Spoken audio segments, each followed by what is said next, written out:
తెలంగాణలో పుంటికూర పప్పు, మరి ఆంధ్రాలో అదే అండి గోంగూర పప్పు. మా స్టైల్ రెసిపీ వచ్చేసి నేను చూపించబోతున్నాను. Let's start. ఫస్ట్ మనము పప్పు, టమాటాలు, పుంటికూర, పచ్చిమిర్చి ఇవన్నీ కడిగి పక్కన పెట్టుకోవాలి. ఇప్పుడు ఒక కుక్కర్ తీసుకొని దాంట్లో కందిపప్పు, 3 టమాటాలు హాఫ్గా కట్ చేసుకొని, కొన్ని మెంతులు అండ్ కొంచెం పసుపు, కడిగి పెట్టుకున్న కూర, పచ్చిమిర్చి, ఆయిల్, తగినన్ని మంచినీళ్ళు పోసి 10 విజిల్స్ వచ్చేంత వరకు ఉడికించుకోవాలి. మీకు స్పైసీ ఎక్కువ కావాలంటే పచ్చిమిర్చి ఎక్కువ యాడ్ చేసుకోవచ్చు. తర్వాత వెల్లుల్లి రెబ్బలు ఒక 5 to 6 వేసుకోవచ్చు. అంటే ఇది పప్పులో చాలా టేస్టీగా ఉంటది. పొట్టు తీసి జస్ట్ కచ్చాపచ్చగా దంచుకోవాలి.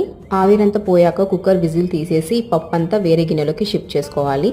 దాంట్లో ఉప్పు, కచ్చాపచ్చగా దంచుకున్న వెల్లుల్లి, కొంచెం కరివేపాకు వేసి మెత్తగా రుబ్బుకోవాలి. ఇక్కడ నేను చూపిస్తున్నాను కదా, ఈ టెక్స్చర్ వచ్చేంత వరకు రుబ్బుకొని మంచిగా వేడి వేడి అన్నంలో తింటే చాలా బాగుంటది. మేమైతే ఆఫ్టర్నూన్ ఇలాగే తింటాము. ఒకవేళ నైట్ కూడా సేమ్ కర్రీ అయితే మంచిగా తాలింపు వేసుకొని తింటే ఇంకా బాగుంటుంది. సో డెఫినెట్ గా ట్రై చేయండి. టేస్ట్